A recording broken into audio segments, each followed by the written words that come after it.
Goeiemôre, good morning. Inderdaad, goeiemôre, good morning. Ons is so opgewonde om julle vandag by ons te hê.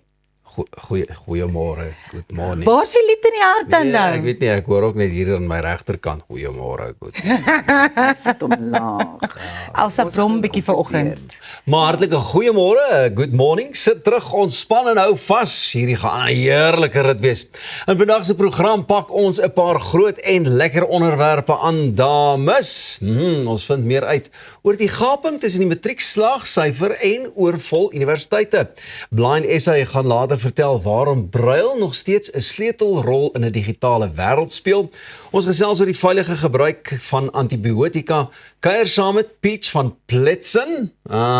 En Pieter Smit, Fatman en Ignis is later hier met 'n spiksplinter nuwe liedjie. Told you it's gonna be fun. Ja, propvol program en baie lekker een wat vanoggend voor lê, maar eers moet ek vir julle vra, hoe voel julle oor hoogtes?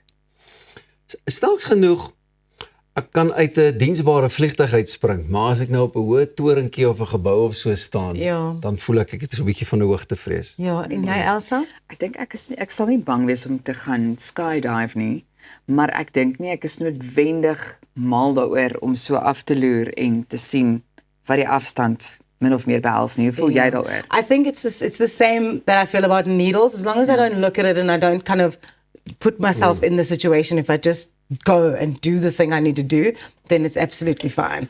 So, this is someone who definitely is not afraid of heights. American climber Alex Honnold has completed one of his most daring climbs yet, scaling the Taipei 101 skyscraper in Taiwan without ropes or safety equipment.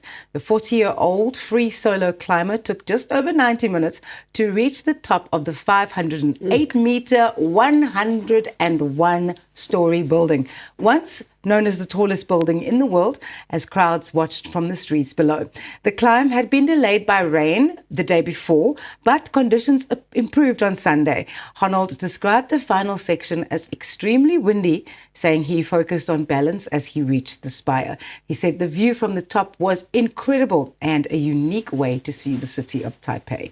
The most challenging part of the ascent was the building's middle section, known as the bamboo boxes, made up of steep overhanging floors broken by balconies where he rested briefly.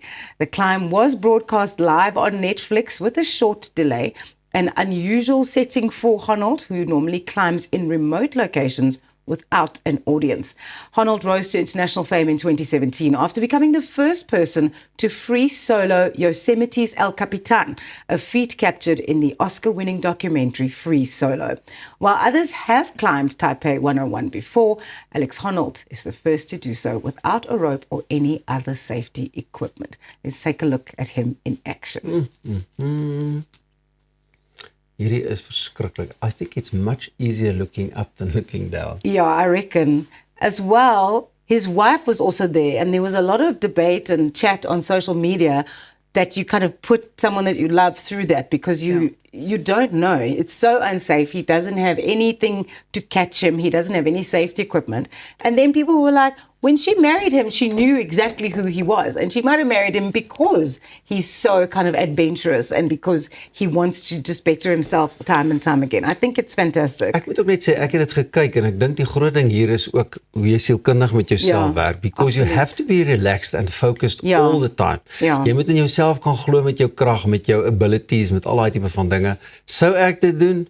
Not a chance, papa. Hy laat dit so maklik lyk. Hy doen, né? En ek dink dit is presies wat Pieter sê, is daai ontspanning en net die feit dat hy het 'n doel vir homself gestel and there was nothing getting between him and these 101 floors and getting to the top of that. I think it is fantastic. Daai man sal op sy senuwees wees voor 'n kamera, soos ek en my kollegas elke oggend staan, maar kyk hoe kalm is ons ook al, sielkundig voorberei en die ding is gedoen. So kalm soos 'n komkommer. So ons kan jou graag uitnooi, my vriend, as jy vir my gaan uitnooi om saam met jou 'n bergie te klim of so, not a chance.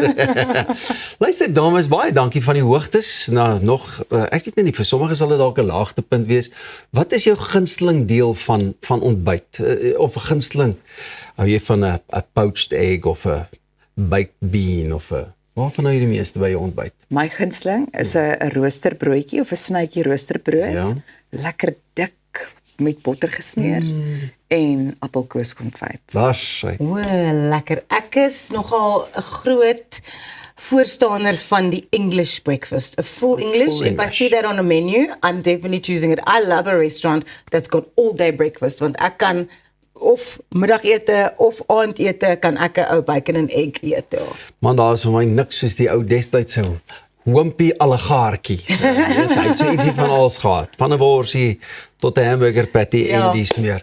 Ek wil ernstig raak, kyk, hier sit ek my ons bril luister, op. ons luister. Die Wêreldgesondheidsorganisasie het in samewerking met die Internasionale Agentskap vir Kankernavorsing spek, worsies, hotdogs natuurlik en ander verwerkte vleis as groep 1 karsinogene geklassifiseer. Dis dieselfde kategorie as rook en nee dames, dit beteken nie wors is gevaarlik soos 'n sigaret nie. Maar dit wys dat daar sterk bewyse is dat gereelde inname die risiko vir veral dikdarmkanker verhoog. Die vleis wat gesout, gerook, gedroof of geprosesseer is om langer te hou of meer geur te hê en sluit onder meer in boerewors, Vienna's, ham, corned beef en selfs sommige blikkies vleis.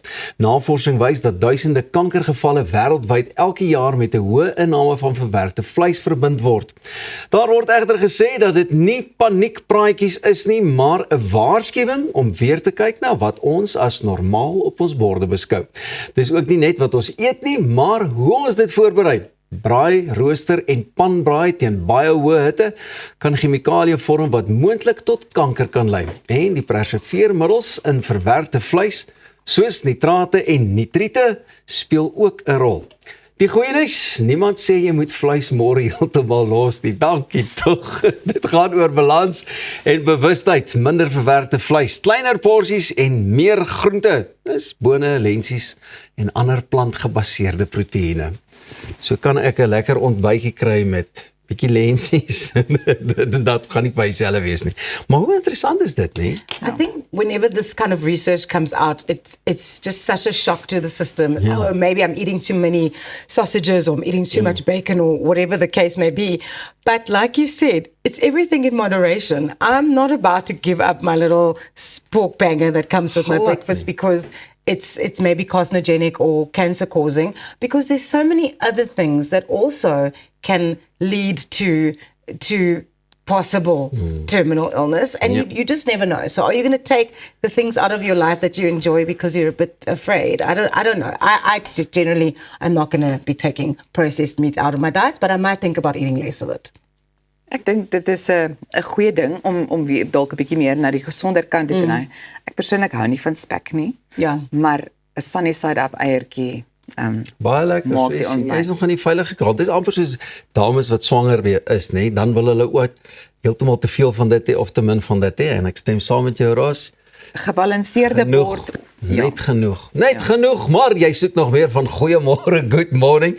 En ons fokus net hierna op die gaping tussen die matriekslaagsyfer en universiteite wat oorvol is. Ons is nou weer terug net hier op goeiemôre, good morning met of sonder daai saam verpakte worsie.